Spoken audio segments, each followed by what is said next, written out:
This meeting is being recorded. Good afternoon, everyone. Thanks for joining us today for the Pediatric Vehicular Heat Stroke Academic Stakeholders Workshop Quarterly Meeting. This is April 6th, 2023. And today we are going to gather and really try to focus on our goal of advancing countermeasures. So I'm looking forward to a very productive conversation. I'm going to keep my introduction really short. I am Jessica Butterfield. I think most of you have joined us before, but if you haven't, thank you for joining us today. And I just have a very few brief slides, and we're going to start getting out into our breakout sessions. Oops. So very quickly, just to run down the agenda, I'm going to start off with this is the very quick introduction, and then we're going to launch right into our breakout sessions. And I think we have a really small group today, not a really small group, but a smaller group today. So I think we can go ahead and combine everybody. We have 20 people here today, so we can just all have that discussion together, but really focusing on our three main areas, which are research and technology. We have Amy Artuso from National Safety Council joining us to help us in that discussion. In our communications subgroup as well, we have Tammy Franks today joining us from NSC. And then for policy, we have Alaina Dahlquist from NSC as well. And I thank the three of them for their support and leadership in our subgroup breakouts, which we are going to combine today since we're such a small group. It's always a pivot, right? And then very quickly after that, we'll run into report outs and closing announcements. Just a reminder as we get started as to why we're all gathering, why you chose to spend your afternoon with us is I think it's important to really bring us back to what our objectives are for this group. So today we're really going to focus on our next steps in our prevention efforts by advancing countermeasures, and we have some guided conversation for you as well. And and I see this all the time in this group, is really coming together with our backgrounds and our strength, and together we are stronger. And I see that conversation continue after these meetings. We're going to continue to identify the analysis and research of pediatric vehicular heat stroke materials and look at our outreach impact. Before we get started, I wanted to draw your attention, and I'm sure everyone in this room is aware that National Heat Stroke Awareness Day is May 1st, which is coming up right around the corner, right? It's already April. A lot of us had forgotten that it's Easter this weekend. I know I did, but now I'm ready to make my coffee cake and ready to go. I wanted to point out that NHTSA has new materials in conjunction of their work with the Ad Council for heat stroke awareness, and I took a look at it this week, and I've posted some examples for you. I think as a collective, we can work together to get these messages spread. If you notice, there are 3 graphics that are available on traffic safety marketing. That link is right up available for you that have to do with heat stroke prevention. They all target the 3 primary circumstances of heat stroke cases. So that first one, we're all forgotten something, don't forget someone, and it gives them an action item. Cars get hot fast, check the back seat. And these are all new and available at traffic safety marketing. And then the second circumstance where children are gaining access, a parked car isn't a playground. Cars get hot fast, they can be deadly, tells them what to do, lock your car. And then the third circumstance is intentionally in the vehicle, leaving them intentionally, so that that disconnect between the awareness of how hot heating dynamics are. So I think it's wonderful that this new campaign is available to us, and I wanted to draw your attention to it. Jessica, on that last slide, that inside temperature should be at least 105. It should be at least 40 degrees, if not higher, not 105, 115. Thank you, Jan. I will make note. All right, that was probably a longer-winded introduction than I wanted to do, but I just really wanted to bring us back to what our discussion goals, which we're going to jump into right here, is really focus on that objective of advancing countermeasures and our next steps. So our discussion today is really going to focus on the analysis of the PVH document that I sent out, that countermeasure draft. And it was not meant to be all-inclusive, everything is there, but these are some gatherings of information from documents out there and coming together and really taking a look at them.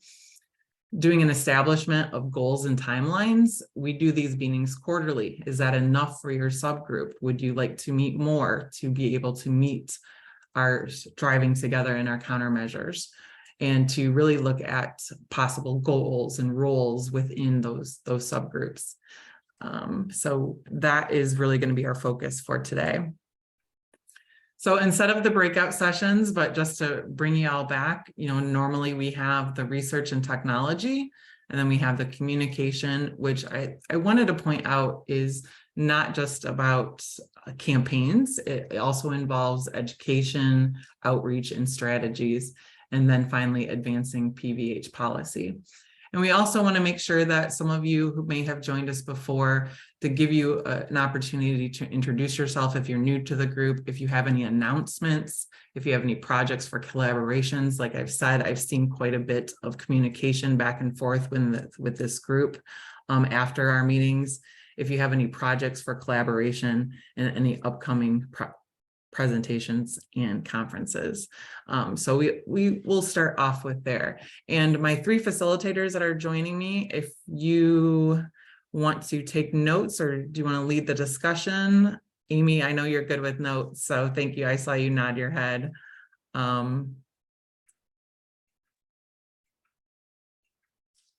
That's not the slide I wanted. So we're going to go ahead and I'm going to stop sharing just for a second. Was everyone on the call able to receive the document that was sent out this week about the countermeasure draft? I think we should, before we get into that, is there anybody new to the group who would like to introduce themselves? I'm looking around my squares and I recognize everybody.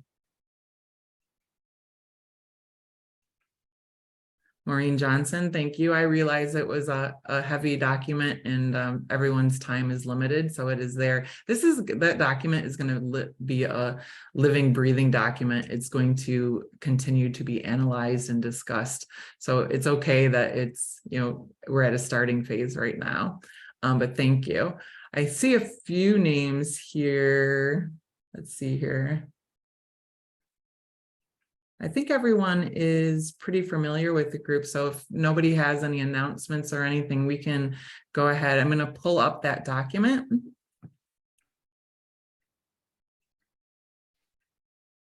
I do have a quick mention, Jessica. I met with Transport Canada about 2 weeks ago up in Ottawa, and they are going to be pursuing a campaign as well, and beginning the same date, May 1st. This year they have an average of 1 fatality per year, but that's one too many when it's fully preventable. So they're interested in cooperating as well. Thank you, Joe. That was, definitely something that has crossed my mind more than one time, is what are our partners in other countries doing? And I'm sure many people on this group have ideas and can report out to know that they have an average of 1 and what that looks like in comparison to ours in their population and their temperatures, right? And that has something to do with it as well. So thank you for that. I appreciate it. Can everyone see the document that was the draft countermeasure document? Am I sharing the right screen? Can someone verify that? Yep. Thank you for the nods. I Yes. appreciate that. Yes. So I think since we're all together as a small group, starting with research technology, it was, and I again appreciate the fact that some extra time might be needed to be able to digest all this information. Taking a look at this document, what we're really trying today to do is set some priorities. We can't take a look and do everything all at once. Things get a little convoluted and stretched and we're all in that boat. So taking a look at this from the research technology viewpoint in your subgroup, was there anything on this document that stood out that could be possibly a priority in this, let's say today's day one in the next year?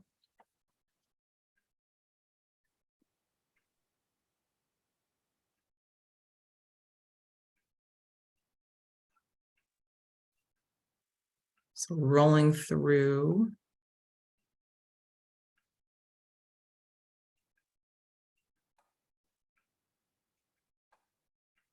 Is So everyone? I'm kind of wondering whether there's like setting short-term goals and longer-term goals, you know, based off of ease of implementation and the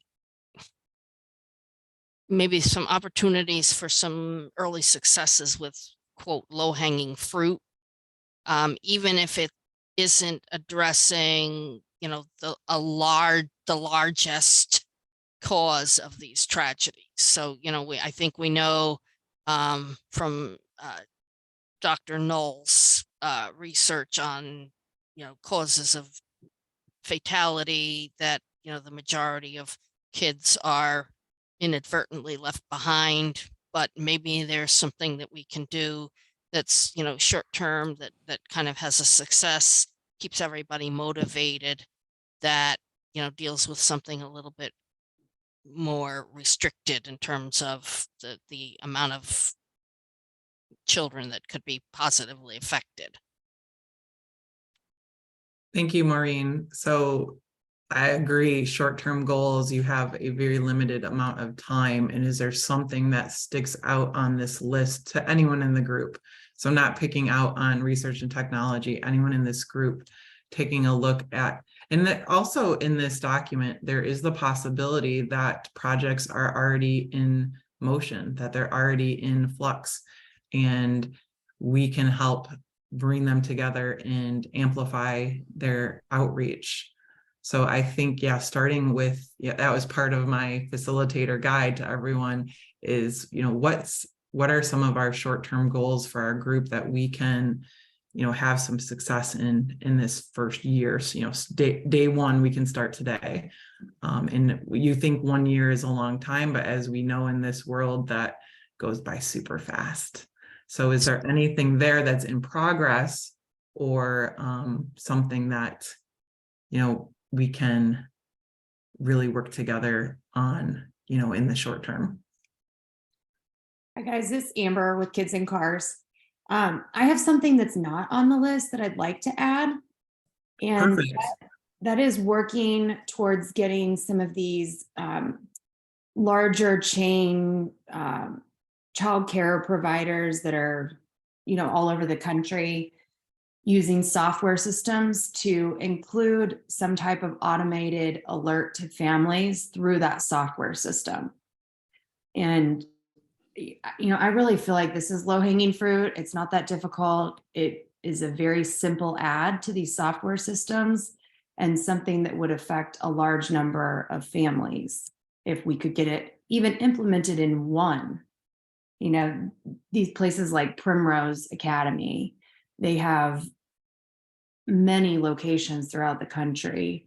Trying to think, I can't think of the other ones, but you guys know what I'm talking about. They're serving so many families, and it would not be a difficult thing. So that's one thing that we are hoping to work towards in the next year, and would love everybody's support. Thank you, Amber. Does anyone have any support or ideas for collaboration with Amber's? I love the addition. This was not an all-inclusive list. Like, what else is missing from these countermeasures, and targeting large daycare providers with the software system that they already have to an inclusion for PVH makes sense. But this is your group. So I'm just wanted to thank you, Amber, and see if anyone else had some ideas or some connections there. Hi, this is Emily from Consumer Reports. Just to kind of piggyback on that idea and maybe expand it a little bit further too.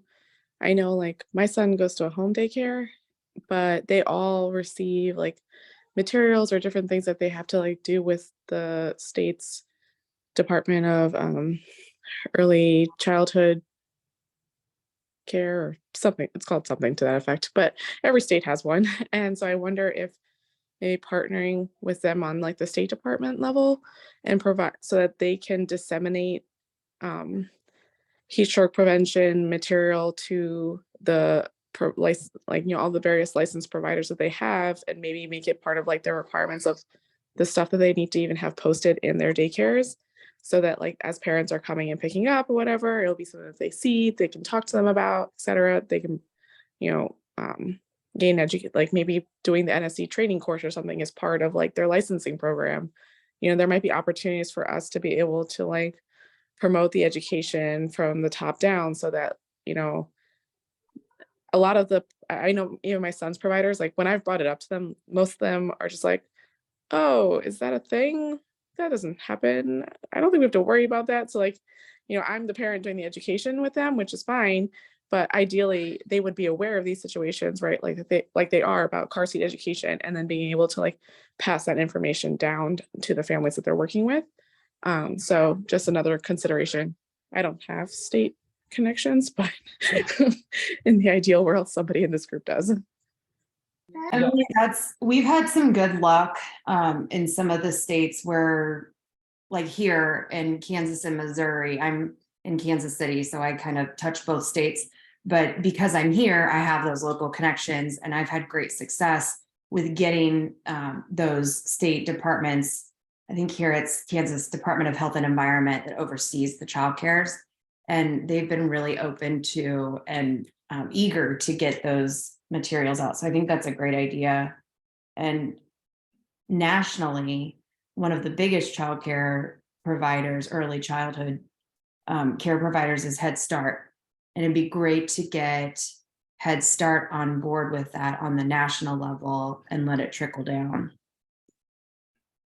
Yeah, also on the national level, there are a couple major organizations. One is, and I forget the exact acronym, Early Childhood Care Provider Organization, or whatever that acronym is. I spoke to one of their meetings, probably 12 or 15 years ago, and they were receptive at the time into what at the time was Ray Ray's pledge and having a contract sort of thing. Now that we've jumped forward and been able to do this with the technology, that might be another way to approach it, because you also have a lot of the state licensing people are at these organizational meetings of this national organization. Rather than going to the 50 different states, it might be a way to get at the head of the hydra and be able to go out separate. Be able to go out from there in a little more efficient manner. Yeah. And Emily, you brought up another good point too about the home daycares. So they get kind of lost in this idea of the software system because they don't have software systems to check their kids in and out. But there's a person who developed an app that they are going to be offering for free. They reached out to us to share it and like ask us to spread the word about it. But it's really neat because it's free, and it would allow home daycare providers to download this app and then have a way to check their kids in and out, and with automated alerts to the families. Amber, do you know the name of that app? I knew you were going to ask me that. Let me. So it's okay. I could always do a follow-up, but I'm like, that is a really good addition, because home daycares look and work a little bit different than these national, right? So Yeah, very much so. And they don't have the resources to go purchase, Okay, so I think another avenue too is looking at transportation requirements for child care centers. I know in Oklahoma, they're managed through the Department of Human Services. So They do have a requirement for transportation training for each center, and that they also have to have a transportation policy, which includes a full going through inside the bus and outside the bus before pre and post trip. So those types of policies, I think, are helpful if the child care center is transporting the child as well, and having buy-in from the licensing division in the state that you're in is really helpful. I know that the Safe Kids Coalition does some of those trainings there.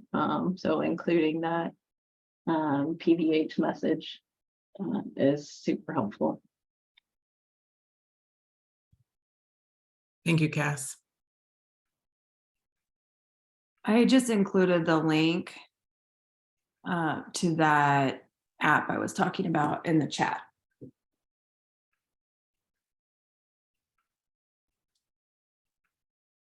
Thank you all for putting that in the chat so it's recorded and we can go back. Leave no kid behind. That seems to be a phrase that would be easy to search. I like it.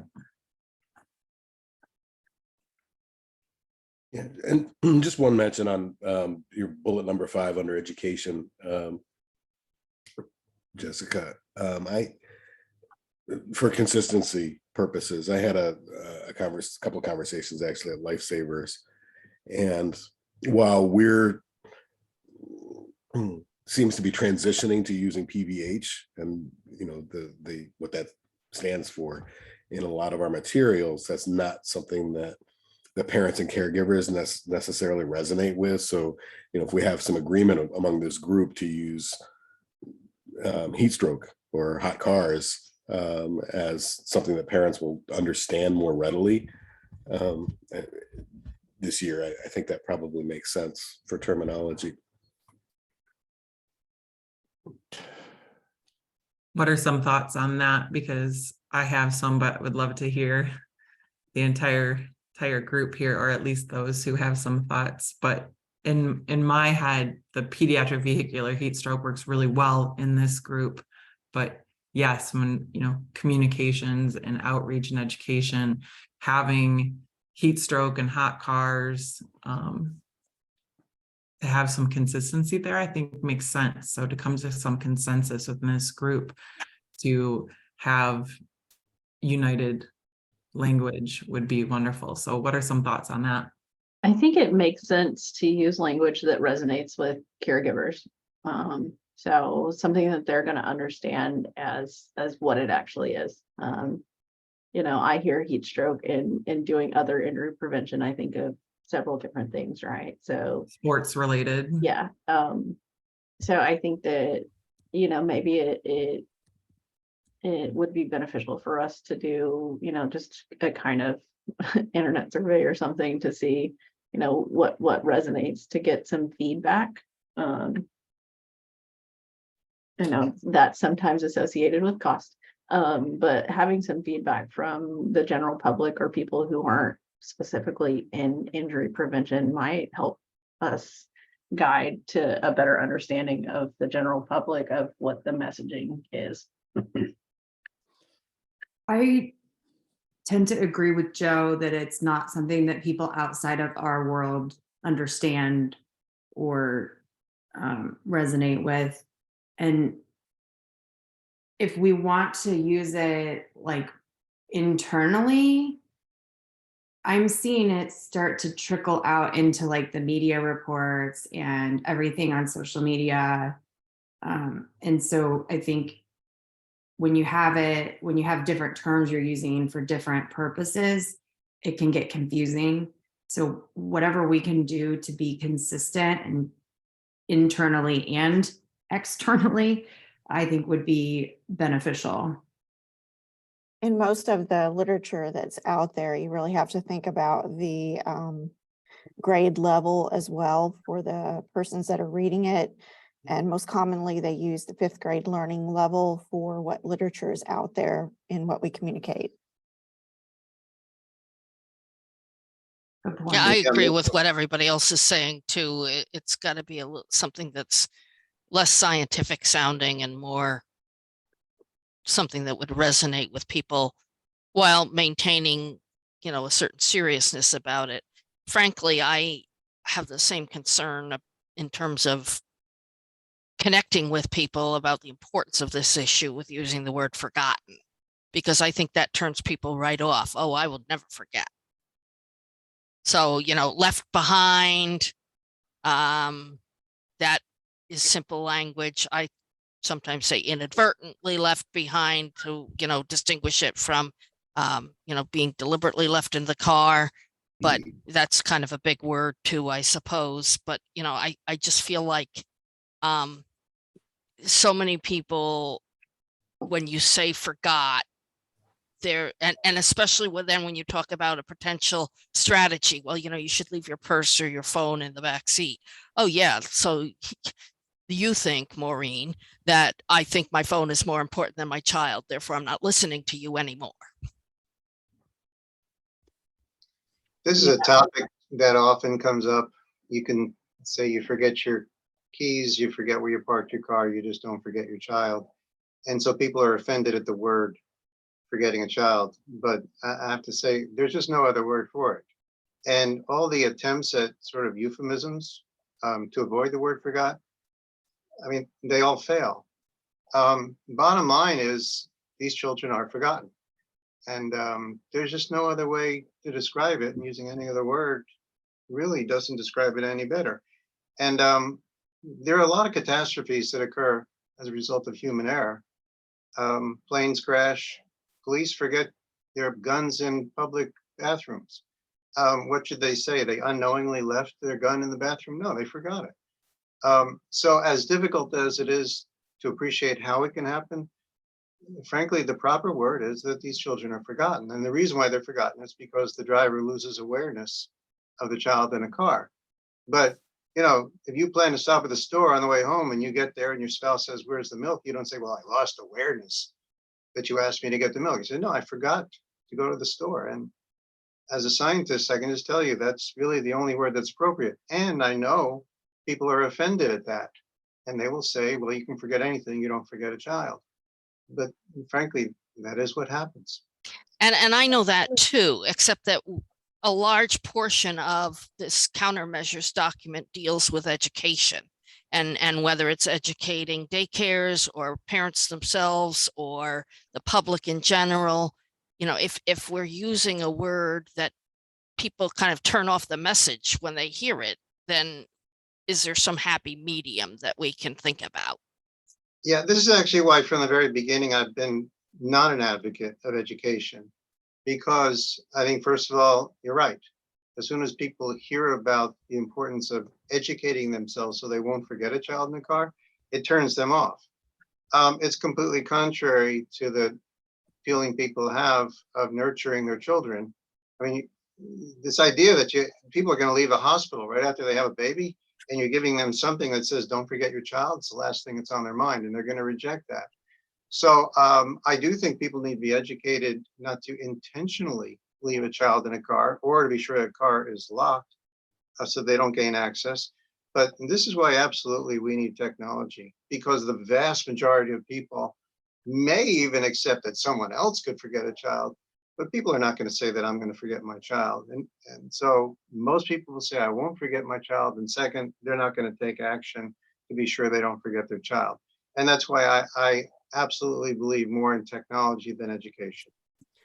David, just a thought. What if we turn it around to the positive, like ways to trigger your memory to remember your child, and what with the positive side of forgetting? Do you think that would be useful on the educational side?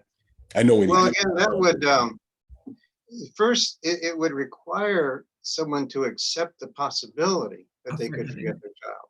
Yeah. And I've advocated that once you accept that possibility, and there's a small percentage of people who do accept that possibility, that you have some kind of cue. Take something out of the car seat, put it in the front so you know that your child's in the car at that time. I mean, I'll share with you my nephew. Just the few days after his child was born, he was sleep deprived, and he was taking the infant to the pediatrician, got out of the car, and he's on his way to go to the doctor's office and realized, oh, I left my child in the car. I mean, the whole purpose of the drive was to see the doctor, and the baby's in the car. He's still not going to believe he could ever, for a long period of time, leave a child in a car. So I don't think it's constructive, even though obviously it would be great if everybody would follow these strategies. But the vast majority of people are not going to accept the possibility that they could leave a child in a car. So therefore, they're not going to take any means. They're not going to look before they lock. They are not going to take any steps with which to stop the process from occurring. And, you know, often this happens when something really extreme happens. I mean, I had one person who learned she had cancer while she was driving. Well, you know, she's not going to look before she locks. She's completely focused on the fact that she's just developed cancer. A lot of stressful experiences people have. That's why it is people forget the kids in cars.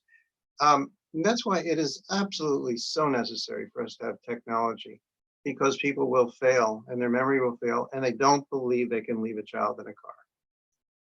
Yeah, my concern, I agree with you completely, David. My concern is that we are 20 to 25 years out from technology being everywhere. And we've got 20 to 25 years of 40 kids a year. Well, let me suggest one thing. I think Kids in Cars has some really great videos, and it sort of simulates real life. In fact, Amber, I've seen her in the video, and it just shows a harried parent hurrying here, hurrying there, getting to work. And, you know, I think that is a sort of a public service announcement. If people see a TV commercial, like simulating real life in which someone is taking care of so many different things, juggling, and on their way to work, they lose awareness of the child. They see this happen, go, wow, that really could happen. So I kind of think of video in which you actually see someone in real life losing awareness of a child, that potentially might change the way some people think about it. And again, the technology can be really simple. You don't have to have high tech. The very simple act of taking something out of the car seat and putting it in the driver's view, I think can be very effective. But first, you got to convince someone that the act is worthwhile. David, that was the intent behind those videos, really, when we were making them, was to try to make them relatable and try to get the person watching them, you know, as a harried parent of young children, to watch it and say, oh my God, that's me every morning, losing my mind, running in 100 directions. And then like get them to connect before we even mention hot car anything. Right. I think they're very effective. Well, thank you. And you're a good actress, Amber. It's always great when they use those in like a media report and they interview me and then play the video. Awkward. Yeah. I put a link to those to our PSA, hot car PSAs in the chat. If anybody wants to look at them, check them out.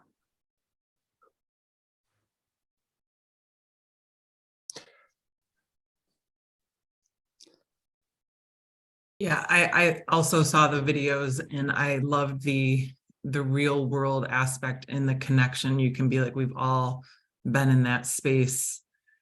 And it's always been in the back of my head that, you know, taking this to the forefront of everyone's thinking that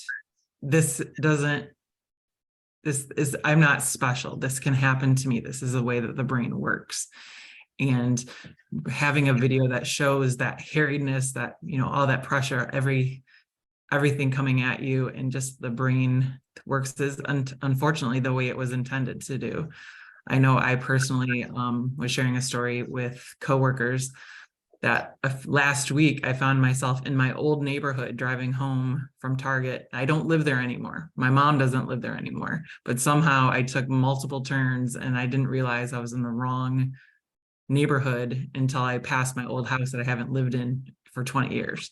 So it's just, it had nothing to do with the child. It was brain function and just being able to show people that circumstance with this, when you are overloaded, this is how your brain functions, and to have it not be a topic talked about behind closed doors, that just an acknowledgement that we're all human and our brains are overloaded and this is what can happen.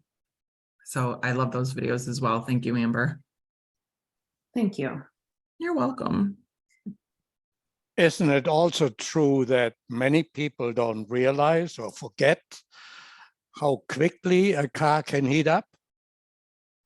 I And actually don't really think that's, with all due respect, I don't think that's important, except for the cases in which a parent has intentionally left the child in a car. And that is a subset that clearly people need to be educated on. They need to know how quickly cars heat up.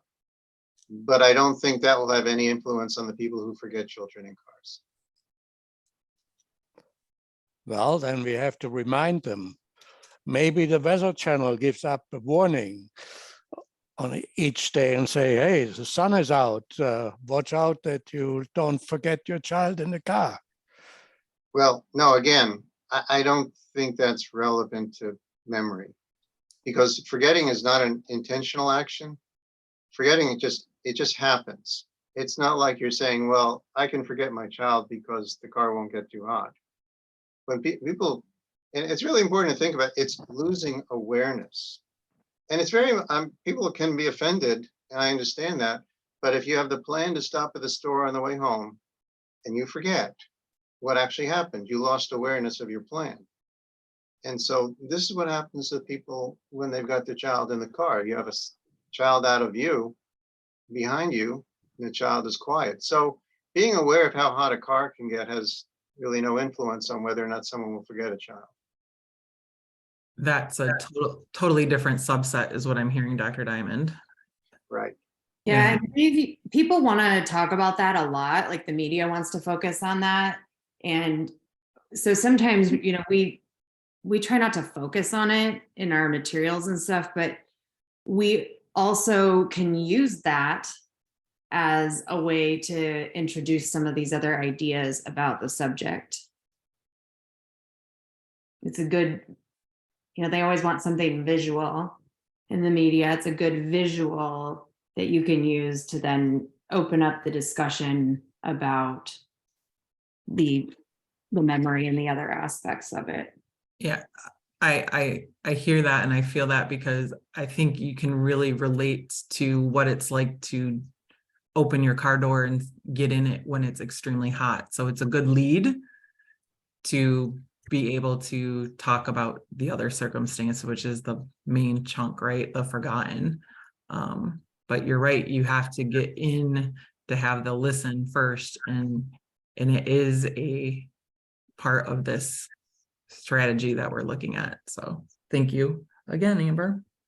Many years ago here in Arizona, we did a TV spot for a commercial on, I think it was Fox. And we showed a mother who intentionally left her child in the car, and she's in the grocery line buying groceries. And it showed like a time elapse, but also the temperature within the car. And then she comes to get back in the car and sees that her child is seriously ill, and all the ambulances and everything was the last scenario that was in the video.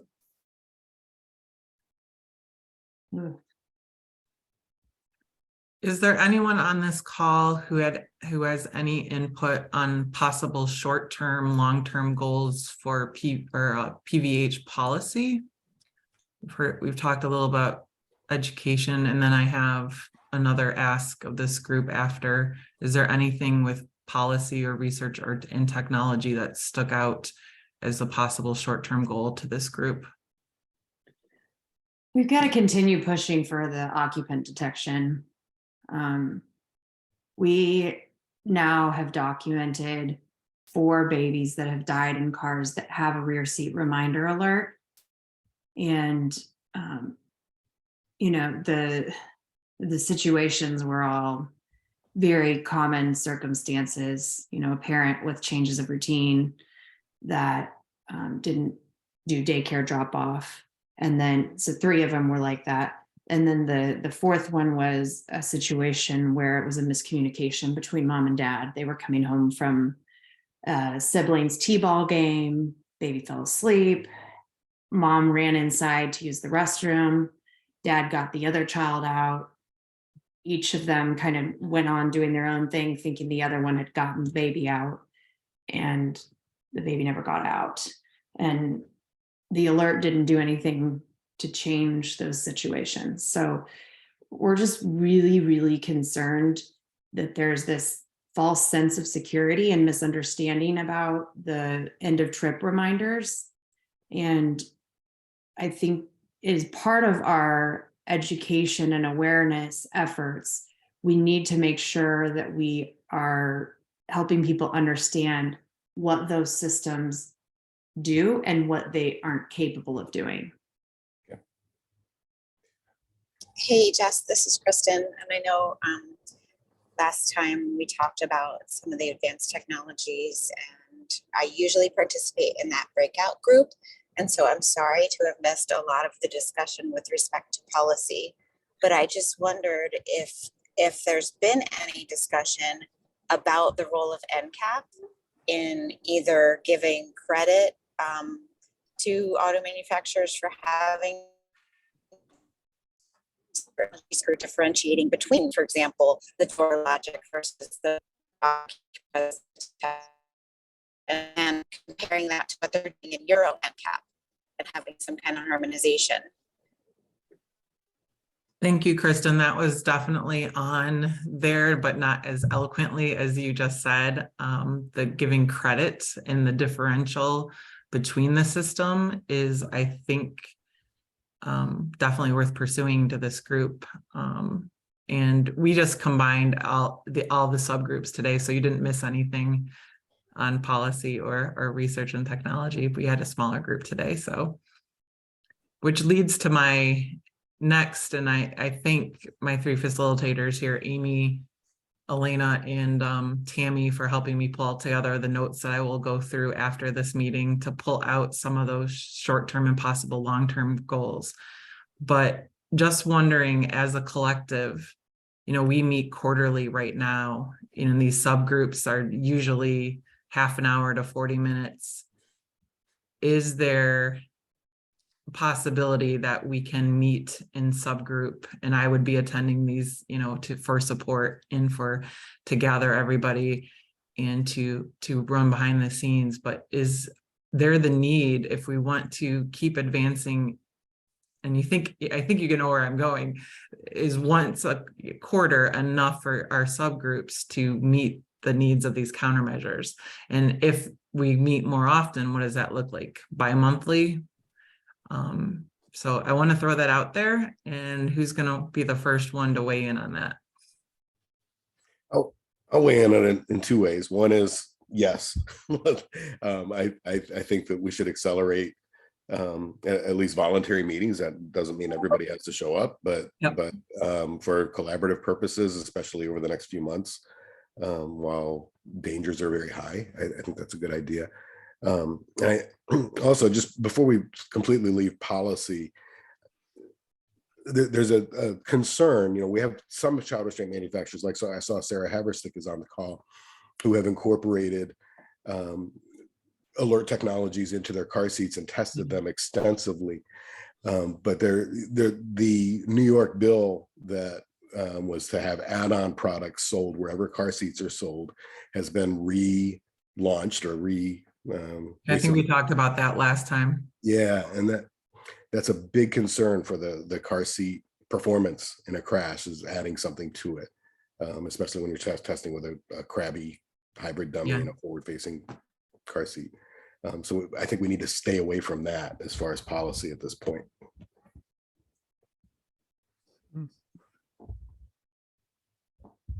This is Maureen Johnson. For those that can't see that there's a green box around me. I feel like we do need to meet more frequently, but I also feel like either collectively or in the three working groups that we need to trim down this list and focus on a couple of key things. Again, thinking about some low-hanging fruit, some short-term success stories. I feel like with a large list, it's like boiling the ocean.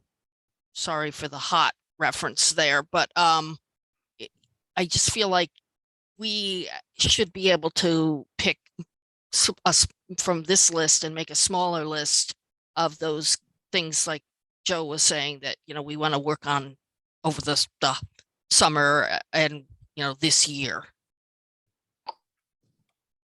I definitely agree, Maureen, and that's why I wanted to bring it to everyone's attention is, you know, everyone has, you know, so much responsibility and priorities, but, you know, as a collective, you know, meeting together, and that list was not meant to say, let's go through everything and knock it out in the next few months. It's just not possible. We know that.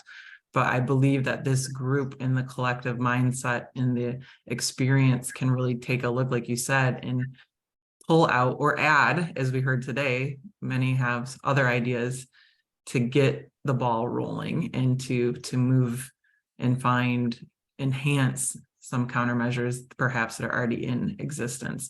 And I know that all of you are probably aware, we've already had 2 fatalities this year, and it's barely April. And it just I mean, we don't even have our National Awareness Day to May. So, you know, that's something that's in my head. It's, you know, being really thoughtful in when and where to get these messages out. It can happen anytime to anyone, but where is it more likely to happen and when is it happening earlier? But what I'm hearing is that this group, there's some people on this group, and as it's a voluntary group. So if you're unable to make it, obviously they'll be recorded. But moving forward, thinking having these subgroup, and I'll send out the subgroup invitations to everyone on the list. And I know many people here want to have a hand in communications, and they also are active in policy and also tech and technology. So to record those and also to have those on a rotating basis, more than quarterly, I think will help us be able to pull the countermeasures that, you know, we're on that sheet, but not all inclusive, and to really, you know, in the next perhaps meeting for the subgroups is to pull out and focus, you know, taking the notes from today and moving forward and having it stated, you know, these are our short-term goals. And then we got to talk about, you know, roles and responsibilities, who's able to do what, who's willing to do what, who has those connections. And I don't know whether we want to restrict people to one of these 3 No, subgroups. not at all. But I do wonder whether, you know, thinking about myself, for example, I mean, I floated between all 3 groups on different calls just so that I could kind of get a full breath of what was going on. But for many of us, maybe we do need to say, look, you know, we only have a certain amount of time to devote to this important issue. This is the working group that I need to belong to. And, you know, not like you're not signing a lifelong contract, but that might help. And then if we had the working groups meet a little bit more frequently and then had a broad group meeting, you know, even maybe 3 times a year, maybe that would be time efficient for everybody. Yeah, one thing I'd love to see us get out of these more frequent meetings is some action items. Because I feel like in our group, we've done a lot of really wonderful and productive discussion, but I think we could do better at creating tasks and saying, all right, who's doing what, report back, this is our deadline, and get some stuff done. Exactly. And this is, you know, what today was pretty much about, trying to get us in that direction. And I think by having these subgroup meetings and really focusing on whether you call it a task list, a short-term goal, or an action item, to have something, you know, stated, this is what we're working on, this is who's doing it, and this is when it's going to be released and how it's going to be disseminated. Yep, perfect. Hey, Jessica. Yes. Hello. So just 2 things that I wanted to add to the conversation, but I didn't quite know when to jump in. One of them being that to kind of help with like the confusion issue between what the systems are capable of on the vehicle side. I presented this at Lifesavers that we, on our vehicle model pages, now under driver assist features and crash protection, we've broken out rear occupant alert into the end of trip reminder and occupant sensing to indicate which of the two systems is equipped on the vehicle. And there's like iText to explain like what that would mean. So, you know, one only gives you a visual and audible alert at the end of the trip, the other one actually detects an occupant, etc. So just something that like we've like literally, I think as of yesterday, added to the website. And then you can find more descriptions in the road test reports for each vehicle that has the system. And then another thing that hasn't quite been brought up, I think, or at least I've not necessarily heard it in some of these discussions, but when it comes to like the emerging technologies, I know like from a consumer education perspective, sometimes I'm a little hesitant with some of the products because they are things that would modify the vehicle or modify the child seat. And I think there maybe needs to be like some collective messaging. Like, I don't want to now have people like changing their car seats or their vehicles and disrupting like the safety that that provides by like, you know, swapping out test clips or, you know, adding something to their harness or, you know, whatever it may be. So I think that, you know, some messaging in terms of like, okay, if you are looking at aftermarket products, like here are some guidelines maybe as to like what it is that you should be looking for that isn't going to now impact the protection that these other things that you're using are supposed to be providing primarily in terms of like, you know, crash protection and such. So I don't know how others feel about that, but on the child passenger safety side, like that's always kind of at the back of my head when I see a lot of the aftermarket products. And I just wanted to bring that up. Yeah, Emily, I believe a lot of people on this call have the same thought on using products that haven't been approved by either manufacturer, the vehicle, or the car seat. So that is definitely something that we need to tread lightly on and not overstep the recommendations from the manufacturers. And I wanted to let everyone on this call know that I've been working with one of our partners to update the children in hot cars program. So the online learning that is available to take that from an NSC, from the National Safety Council, it will be updated sometime in April. Here we're at the home stretch, and we have included some new information on technology, and we've also taken out a lot of the dates in the dated material, so to make sure that it's really focusing on the education and the information and not specific numbers tied to a year. So that will be updated soon, and that is available for group delivery as well. So if you have those organizations such as daycares or workplaces that would like to send it out as a group and have an administrator know who took it. And it does come with a certificate that is being updated this April with the Spanish version soon behind. So we're excited about that. For some reason, my screen has stopped working and to allow me to advance. But basically, I wanted to let you guys know that I so appreciate your time, your energy, and and I call it the collective trust of Heatstroke to come together and really look at it, as we all know, a topic that is not easy to talk about or solve, but we're making progress, and I think we're going to put our foot on the gas a little bit coming here together. We've been meeting for over a year, so now let's really focus and work together. And I know all your time is limited. So we'll do our best to get those recorded and out there and keep moving forward here. But the next, we're still going to do the quarterly meetings. Just make sure that you guys knew the next one is scheduled for July.